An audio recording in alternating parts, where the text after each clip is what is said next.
On fera une évaluation, bien sûr, on parlera du scénario, des forces et faiblesses des deux côtés. Mais ce qui s'est passé à la fin du temps réglementaire, donc but du Sénégal refusé pour une poussette sur Hakimi, penalty accordé au Maroc pour une faute sur Brahim Diaz. Moi, je vous donne mon point de vue. Les gars au stade, vous m'écoutez, vous pourrez le donner le vôtre. Il n'y a pas de scandale d'arbitrage. Ça peut siffler dans les deux sens. Je suis d'accord avec toi. Hakimi, ça peut siffler. Il y a faute sur Hakimi. Certains arbitres auraient dit il y a but. D'autres auraient dit il y a faute. Le penalty, certains arbitres disent penalty. D'autres arbitres disent pas penalty. C'est l'interprétation, c'est le football. Gilbert, moi, je suis sur ta ligne.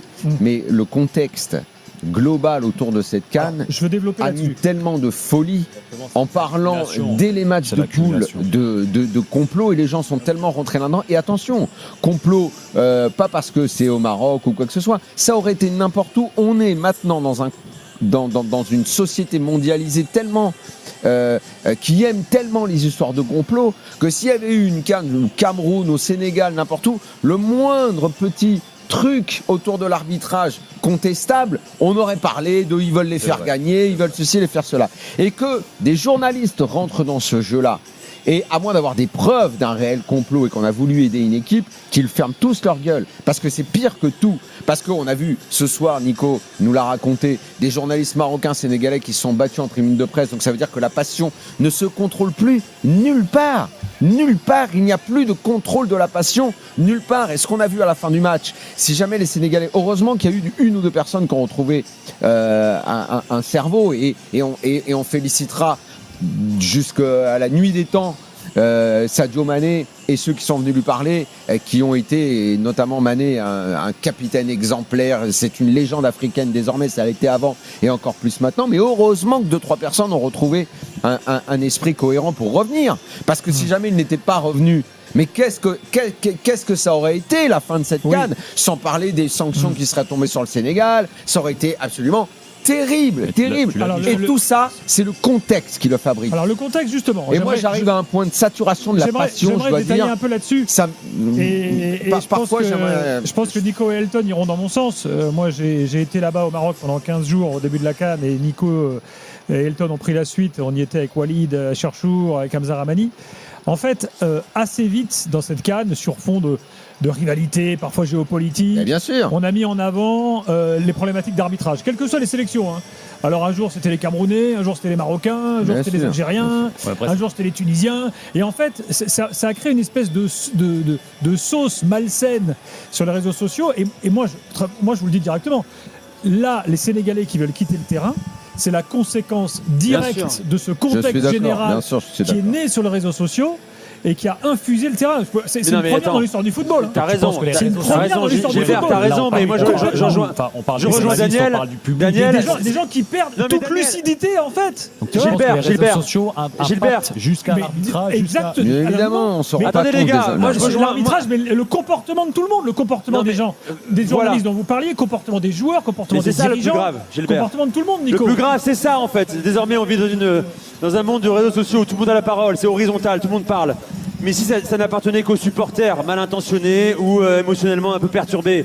Mais on a vu combien de journalistes, y compris français, prendre la parole pour se greffer sur des polémiques, pour gratter des likes sur les réseaux, des vues sur Twitter, Instagram, partout, qui sont rentrés là-dedans, qui ont alimenté ça. Donc à la fin, cette finale, on a une cocotte minute qui peut exploser. Le scénario était quasiment écrit.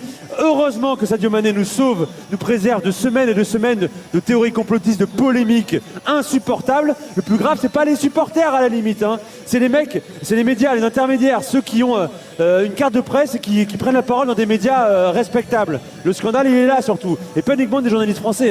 Et ici aussi, au Maroc, en Algérie, en Tunisie, au Sénégal. On en parlait avec des Sénégalais pendant le match. C'est partout pareil. Après, Nico, la folie des réseaux, on la connaît. Là, elle est x10 sur une compétition qui est toujours excessivement chargée en passion. Moi, je le disais tout à l'heure, parfois, je suis à un point de saturation de la passion. Et Dieu sait que ce sport, je l'adore depuis que je suis gamin. Mais la fin de cette rencontre, j'étais là devant la télé, je disais non mais si vraiment les Sénégalais ne reviennent pas, et je vais même te dire, je ne sais pas quel est votre sentiment, mais si Diaz ne rate pas le péno de cette façon, et si le Maroc gagne cette CAN après le péno, le goût qui serait resté, serait resté sur cette CAN, franchement ça aurait été une sale odeur finalement. Alors, et ça me fait de la peine. Général, et ça me fait une peine folle pour les Marocains qui ont organisé magnifiquement bien cette compétition, qui travaillent dessus depuis des années, qui ont des stats fantastiques, qui ont tout fait pour que ça se passe remarquablement bien. Moi, j'ai pensé que tout avait été exagéré sur ce qu'on a dit autour d'eux et d'avantages dont ils ont bénéficié. Et je n'y crois pas une seconde à tout ça. J'ai presque envie de dire que bah écoutez, tant pis, amis marocains, ça se termine comme ça. Je crois qu'on aurait jeté un tel voile de dégueulasserie s'il l'avait gagné avec le péno de Diaz, qu'il y aurait eu, je sais pas, j'ai peur de ce qui serait passé. J'ai peur de ce qui serait passé pendant des semaines. Ça aurait été triste pour les Marocains aussi. Voilà. Hein. Même les Marocains auraient eu un goût amer. Bien sûr. Non mais Daniel, pour moi, si Brahim Diaz met ce but, clairement, il y a un gros problème de sécurité parce que moi, je pense vraiment qu'il peut y avoir de la chasse à l'homme à l'intérieur du stade. Ouais, c'est aussi, Elton, aussi. Et moi, je suis totalement d'accord. C'est la conséquence de tout ce qui s'est passé ces dernières semaines. Il ne se passe pas un match sans qu'il y ait une polémique. Il ne se passe pas un match sans que les entraîneurs, les staffs, les joueurs, etc. parlent. Ça se prolonge en conférence de presse. Déjà, la conférence de presse d'avant-match avait donné le ton. Et on se disait que ça là, on allait la tête des Sénégalais, parce qu'en fait, c'est pour ça qu'ils sortent du terrain, Elton. Hein. Mais c'est aussi la passion du football, messieurs. Vous savez bien que ça fait perdre toutes sortes de raisons, parce que là, vous êtes en train de parler du contexte général, mais je ne suis pas convaincu que les joueurs soient vraiment impactés avec tout ce qui se dit autour. Parce que, à mon avis, moi, j'ai été joueur, je peux te dire que si demain, je me retrouve, je me suis mis sur les réseaux, peut-être sur les réseaux, mais il y a certains joueurs qui ne regardent pas les réseaux. Je peux te dire que je me suis mis à leur place. C'est rare, ça, tu sais. En tout cas, je me suis mis à leur place, Daniel, et je me suis mis à la place de tous ces Sénégalais. En fait, encore une fois, c'est l'interprétation de l'arbitre, mais on est quand même d'accord que c'est litigieux quand même sur ce qui s'est passé sur Hakimi, sur le but qui a été refusé. C'est litigieux, mais c'est pas scandaleux. Oui, mais ça reste litigieux. Et en fait, je pense qu'aujourd'hui, il y a aussi la passion du foot à prendre en compte, en considération. Alors Max, t'as mis la VAR dans tes 3 points. Imaginons ce soir un football sans VAR. Mais en fait, rien ne se passe. Il y a peut-être but pour le Sénégal et puis on passe à autre chose, ou il y a peut-être faute et on passe à autre chose. Finalement, le débat, tu l'as après le match, tu l'as pas pendant le match. Il y a peut-être pas but pour le Sénégal et quand même pénalty sur Brahim Diaz. Mais on est d'accord que le débat... Ou rien du tout, 0-0. On est d'accord. Et il n'y a pas ce bordel. Parce que la VAR, en fait, fout un bordel. Je suis d'accord avec toi.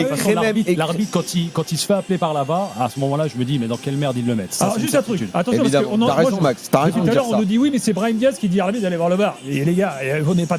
Tout à fait. Mais ils sont pris à leur propre piège, les joueurs. Le VAR existe. On le sait que la comédie maintenant, c'est de pousser l'arbitre à y aller. C'est être bêta. Il y a un protocole. L'arbitre qui va voir le VAR, c'est qu'il a reçu dans son oreillette les arbitres VAR qui disent il y a quelque chose à venir voir. C'est sans doute pas Brahim Diaz. Faut arrêter de croire ça. C'est ridicule. Mais il y a une pression maintenant. Il y a une habitude des joueurs de croire que tu peux dire à l'arbitre. Regarde le geste de montrer l'écran avec les doigts. C'est devenu un geste culturel. Tout le monde l'a fait dans le stade, Daniel. Les gens utilisent même pour rigoler. Tu fais une soirée entre amis, t'as un mec qui va te faire ce signe-là, genre on revoit le truc, tu fais un blind test avec tes amis et on te fait. Enfin, c'est n'importe quoi. C'est culturel en fait. C'est entrer dans les mœurs, dans les mentalités. Va revoir l'image. Mais on le voit que tout ce qui avait été annoncé quand le VAR est arrivé. Tout le désordre annoncé à l'époque, et vraiment on a été précurseur là-dessus, c'est ce qui s'est produit. C'est ce qui se produit aujourd'hui. Maintenant, j'aimerais, les gars, c'est terrible.